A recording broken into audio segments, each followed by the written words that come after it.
alleged in our court filings, President Vladimir Putin's inner circle, including Sergei, directed Russian public relations companies to influence the 2024 U.S. presidential election. Трудно сказать.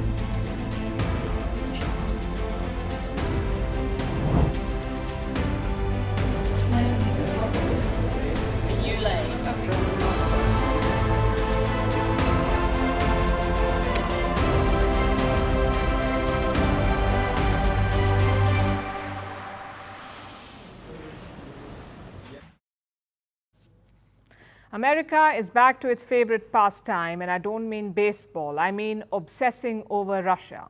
Their latest target is RT, Russia Today, a Kremlin-funded Russian broadcaster. Washington says RT is meddling in the US election. How? By using influencers. Apparently, RT had hired a firm in Tennessee.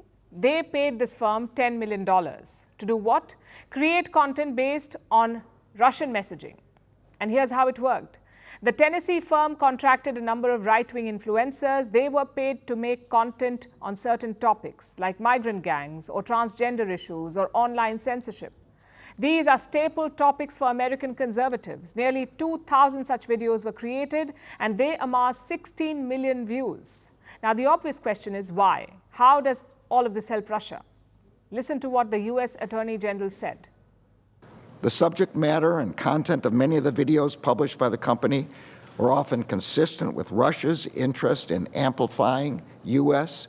domestic divisions in order to weaken U.S. opposition to core Russian interests, particularly its ongoing war in Ukraine. An internal planning document created by the Kremlin states that as a goal of the campaign is securing Russia's preferred outcome in the election.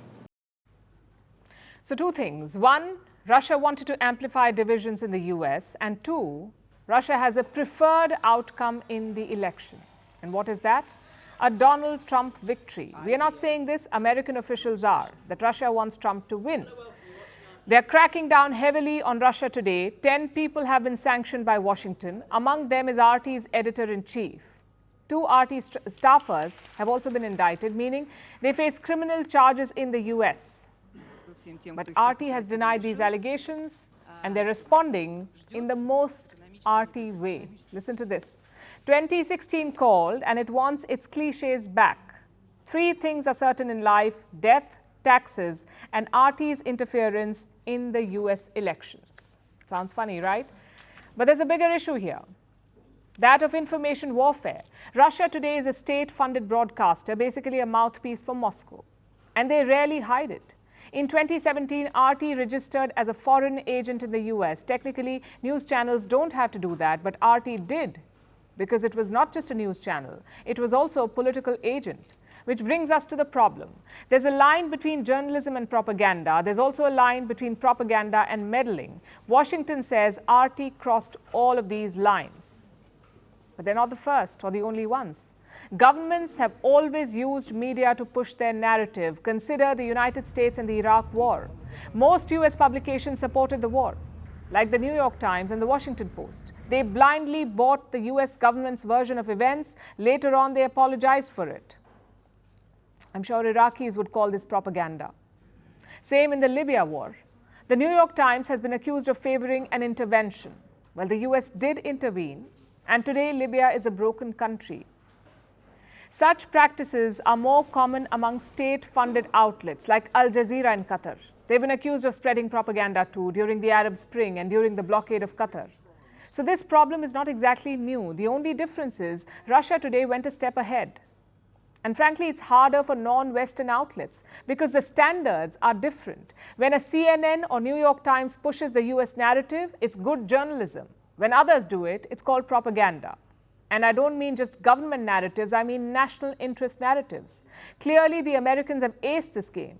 They've disguised propaganda as journalism. And all countries need to realize this, to wake up to this, because conflicts are not just fought with fighter jets and bullets, they're fought with information and narratives. If you can't get your narrative out, you will fail. It doesn't matter if your cause is good. And the opposite is also true. Even if your cause is bad, narratives can make it look good. That's what the US did in Iraq. That's what Russia is trying to do in Ukraine. Chances are Moscow will retaliate against the US, possibly against American media outlets. Meanwhile, President Putin is covering his tracks. US officials have accused him of covertly backing Trump. So Putin says he wants Kamala Harris to win. I've said that our so-to-say favorite was the acting president, Mr. Biden. He's been taken out the race, but he advised all his supporters to support Mrs. Harris. That's what we'll do. We'll support her as well. That's the first thing. Secondly, her laugh is so expressive and infectious. That means that she's doing well. Is that a joke or more propaganda? Only Putin knows. But either way, expect the media wars to escalate. China too has entered the fray. Their strategy is to throw money at the problem. Some $6.6 billion since 2009. That's the kind of money China has spent to expand its global media footprint. It's an information race. India, unfortunately, is falling behind. And the cost of this could be immense. We say the key is to find a balance to spread India's interests without meddling.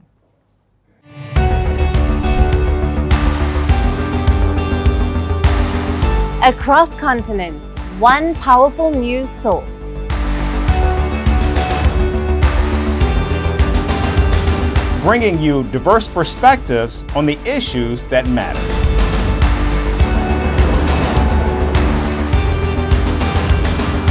We go beyond the boundaries to give you that little extra about every sporting moment.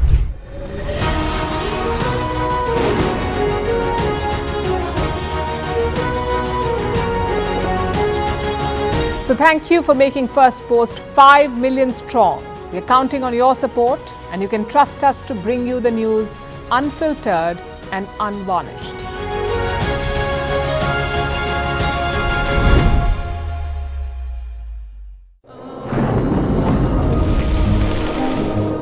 Climate change is on our doorstep. It's time for a revolution to take root. And it starts with 1.4 billion Indians. It starts with one tree for humanity, one tree for Mother Earth, one tree for our future. Project One Tree, a News 18 network initiative.